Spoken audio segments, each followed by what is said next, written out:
Queridos irmãos, queridas irmãs, vamos dar sequência no vídeo 51. Então aqui, olha só a sequência, né? Olha só o que diz aqui. Alguns povos os arvoraram em divindades maléficas, né? Então, alguns povos, eles aqui na Terra, em determinados momentos, cultuaram aqueles espíritos em divindades maléficas. Outros os designam pelos nomes de demônios, maus gênios, espíritos do mal. Então, dizendo isso, acho que você já consegue entender a respeito do porquê que nas questões anteriores tratadas pelos bons espíritos,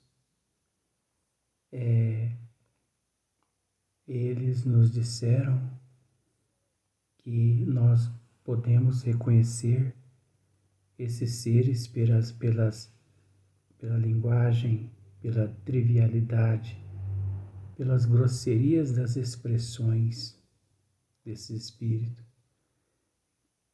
E isso é sempre indício de inferioridade moral.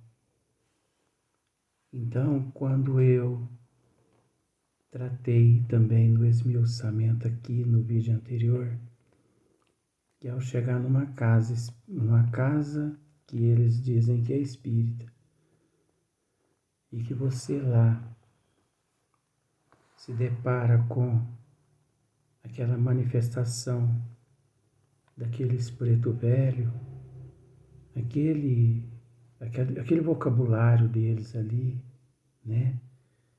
É um vocabulário de espíritos ainda que encontram-se numa classe assim, muito impuro.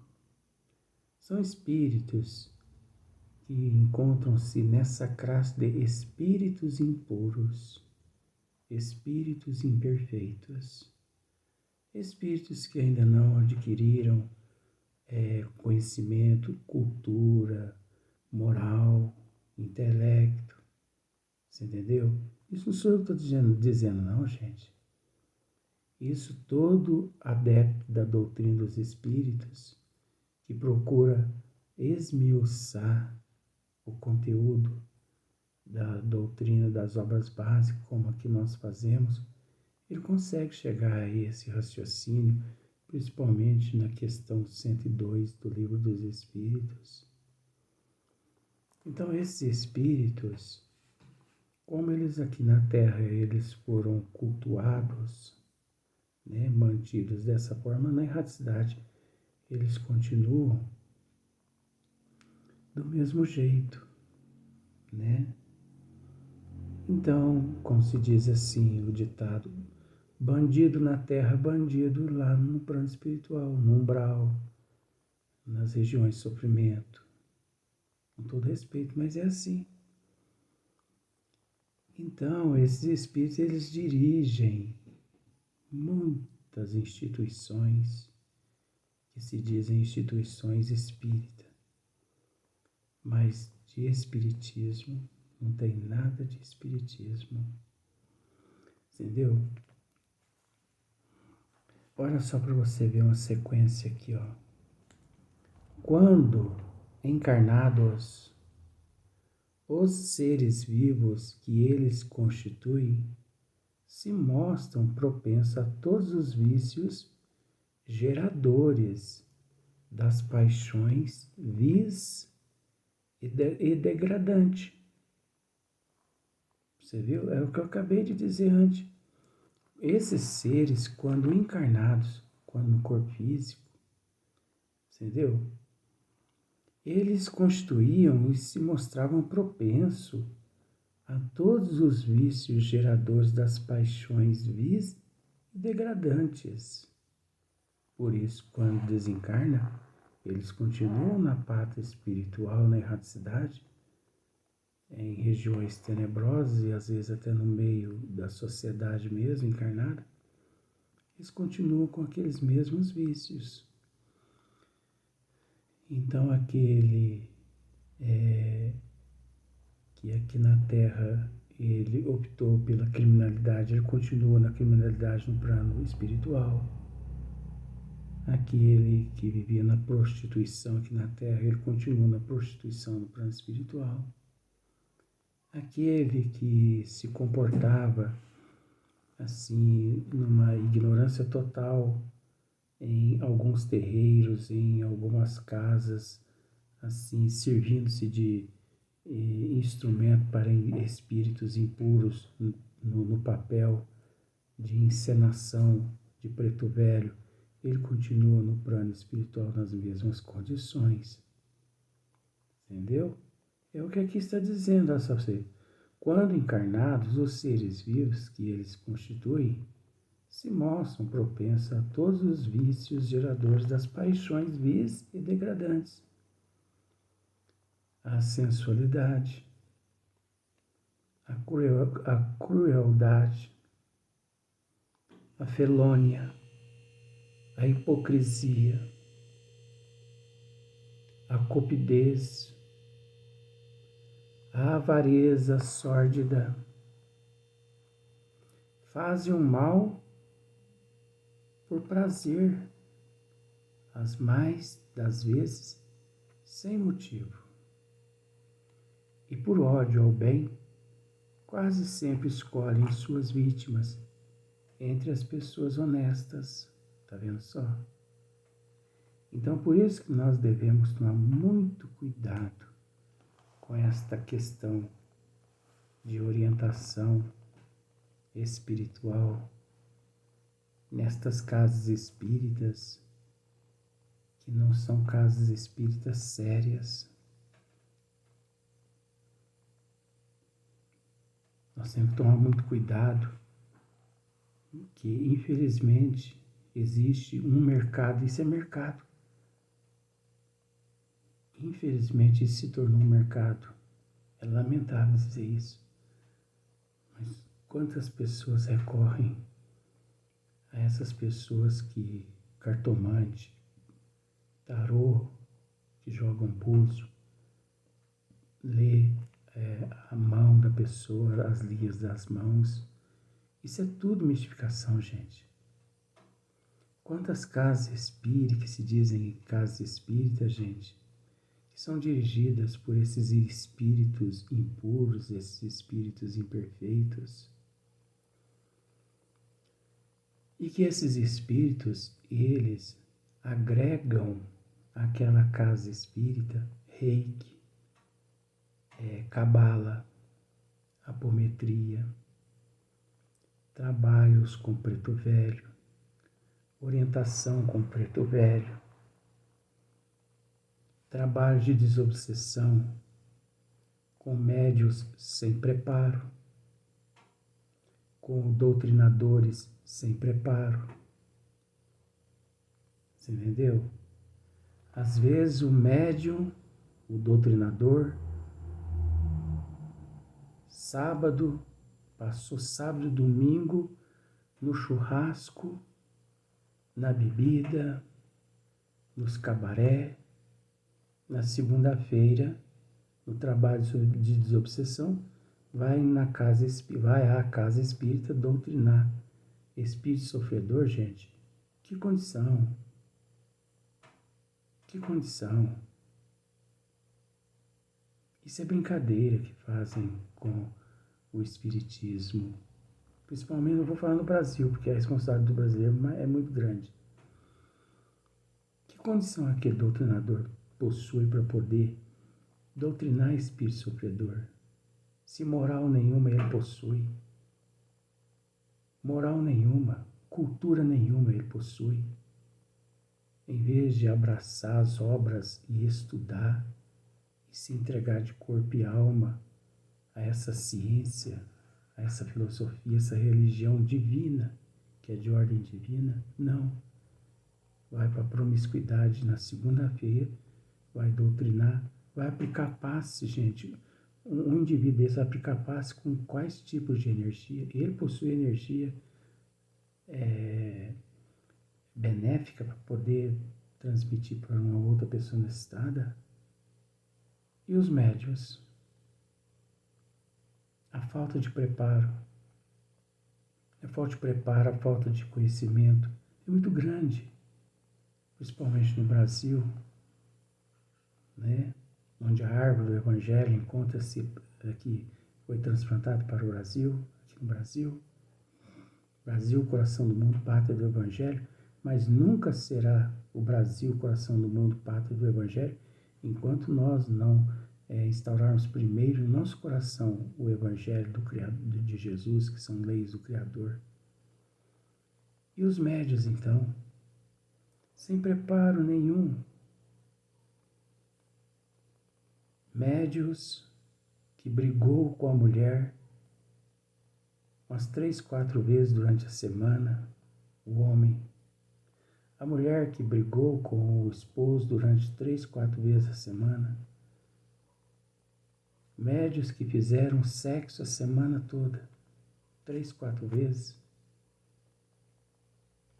Você entendeu? Médios que fumam, médios que têm o vício da cachaça, da bebida alcoólica, se senta ali para poder se servir de instrumento a esses espíritos sofredores necessitados.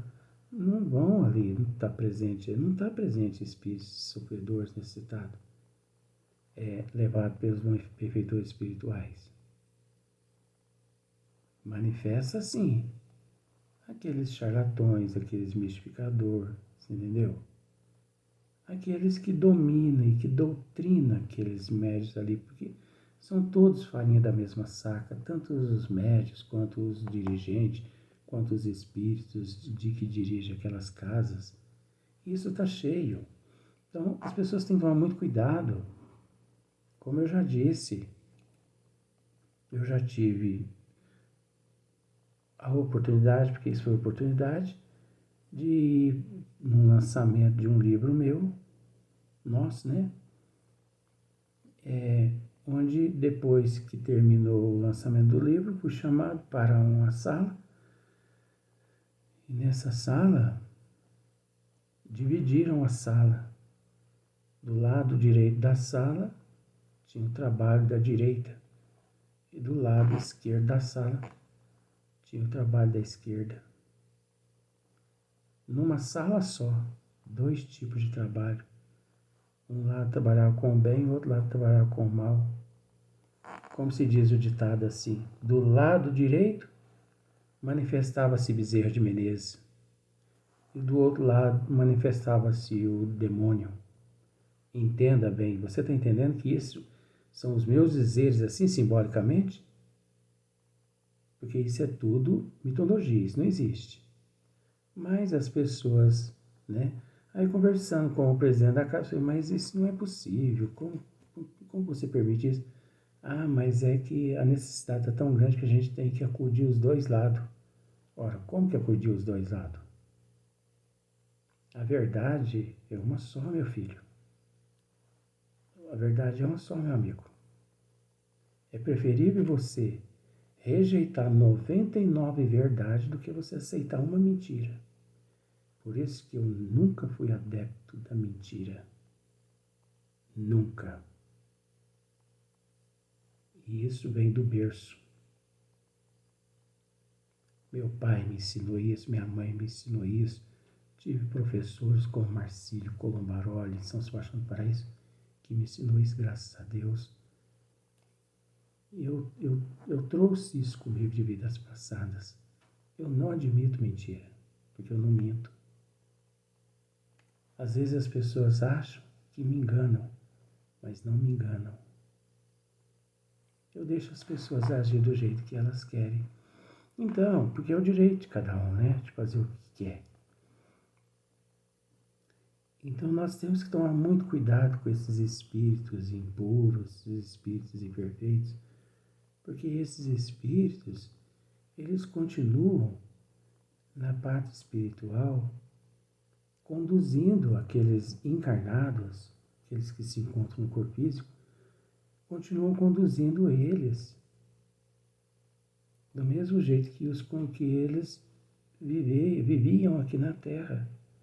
Eles continuam com os mesmos vícios, com as mesmas paixões, com as mesmas leviandades, as grosserias, aqueles palavreados chulos, né, com aqueles vícios pecaminosos, vamos assim dizer, dentro da mitologia. Então eles nadam de braçada quando eles percebem que aquele grupo ou que aquela pessoa não se corrige, não estuda, não procura hoje ser melhor que ontem, amanhã melhor que hoje. Então, nós é que temos que procurar. Ah, mas eu fui à casa espírita, me disseram que lá era muito bom, tá? Eu fui. Chegando lá, me puseram eu numa roda. Ora, mas puseram você na roda porque você foi para a roda. Porque você chegou, você viu certos movimentos. Primeiramente, ó, você chega, você quer descobrir se a casa espírita é uma casa espírita séria, mas séria mesmo. A primeira coisa que você tem que observar é se quando você chega à casa espírita, pela primeira vez, viu? Você é recebido num trabalho de atendimento fraterno. Você passou por um atendimento fraterno? Passou. Designaram você a determinados tipos de estudo? Determinaram. Então continue nessa casa. Não tem tratamento, não tem trabalho de atendimento fraterno nessa casa que você frequenta? Não. Então fica um pouquinho esperto. Agora isso é relativo, tá? Porque às vezes tem algumas casas espíritas assim que são tão pequenininhas e assim ali onde 4, 5, 6, 8, 10 pessoas só frequentam e muitas pessoas não são assim assíduas, porque muitas pessoas elas recorrem às casas espíritas na hora do aperto. Depois que elas se livram daqueles apertos, daqueles problemas que elas estão vivendo, elas picam muro e não voltam mais. Então tem muitas pessoas que não são assíduas. Então, dizendo assim, até parece que a gente está falando mal só das casas espíritas. Não, mas as pessoas também que permitem serem tratadas daquelas formas.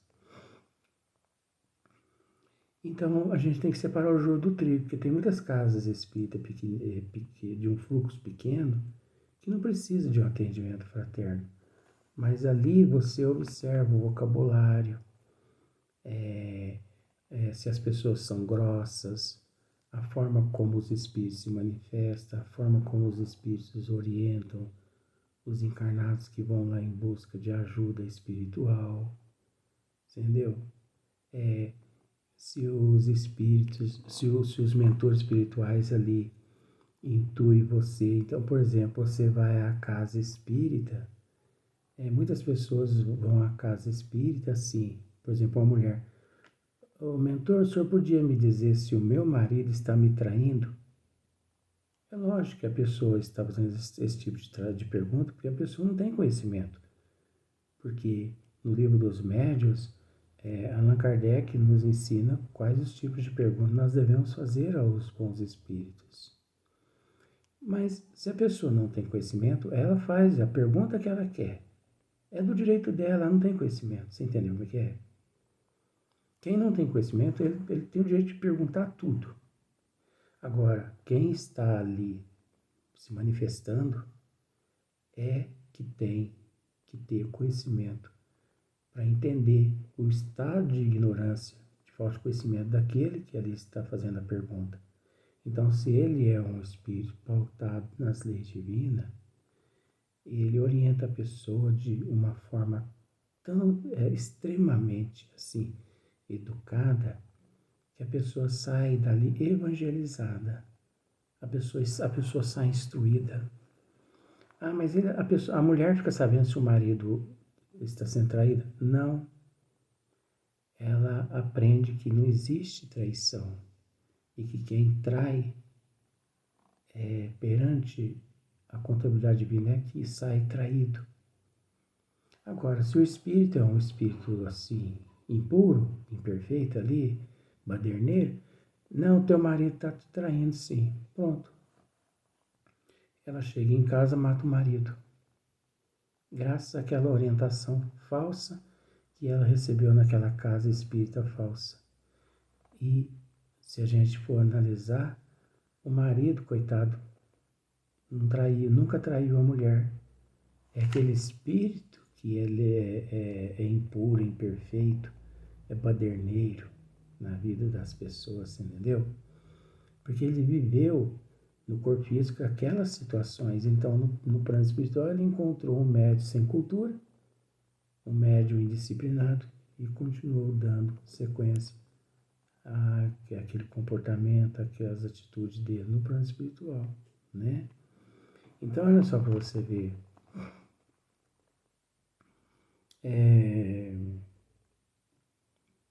Quase sempre escolhe suas vítimas entre as pessoas honestas, né?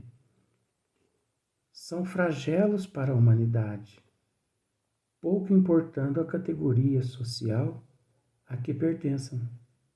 E o verniz da civilização não os forra ao opróbrio e à ignomia, ou a ignômia.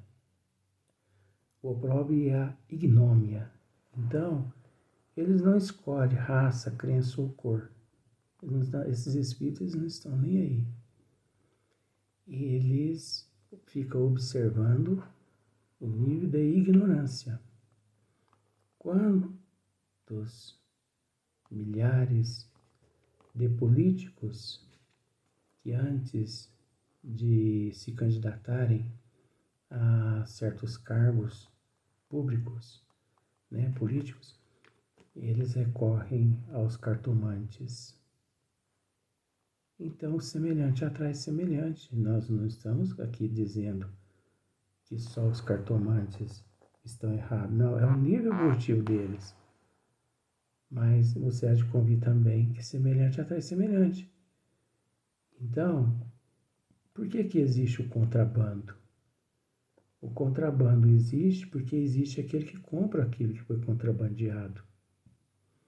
Então, sempre que existir, né, enquanto houver ignorante, esses, principalmente nessa área que estamos tratando, esses espíritos eles vão continuar usando e abusando da humanidade. Agora, se instrua para você ver. Conheça as leis divinas, principalmente através da doutrina dos espíritos, se é seriamente através da codificação espírita para você ver. Mas espiritismo puro. Analise se na casa que você frequenta ou que você está a fim de frequentar, se ali algum espírito ditam normas. Se dita, não frequenta, porque as normas é divina. As normas já encontram-se contidas nas obras básicas. Pode existir lá dentro espíritos que dê sequência nos ensinamentos elaborados, codificados por Allan Kardec, mas ninguém, espírito nenhum e encarnado nenhum, tem o direito de usar o personalismo para poder ditar essa ou ditar aquela norma. Porque todo mundo encontra-se em processo de evolução e mediante essa farta literatura da doutrina dos espíritos, nós não podemos nos permitir nunca sermos mistificados. Entendeu? E aconteça o que acontecer, nós temos que ser verdadeiro. Nós temos que ser autênticos. Nós não podemos nos esmorecer por nada nesse mundo, por nada na eternidade. Nós temos que erguer a fronte. Nós temos que arregaçar as mangas. Sabe por quê? Porque todos nós somos eternos. Nós somos eternos. O Espírito é eterno. Nós não temos que nos preocupar com nada. Quem acredita na eternidade, ele não teme. Ele não teme e não se entrega fácil. Ou, melhor, não se entrega nunca. Você entendeu? Até porque ele entende que todo mundo se encontra num processo evolutivo dentro da lei de causa e efeito, ação e reação. E ele conhece também, ele tem conhecimento também da imortalidade da alma. A gente sabe que, mediante os conceitos da humanidade, não é fácil, mas a gente entende que a gente tem que passar por tudo que nós passamos para o nosso burilamento espiritual. Nunca só nos preocupando com o momento atual, e sim com toda a eternidade. Por isso nós temos que buscar a cultura divina, porque só a cultura divina é que nos favorece a trajetória caminhada por toda a eternidade. Um abraço a todos.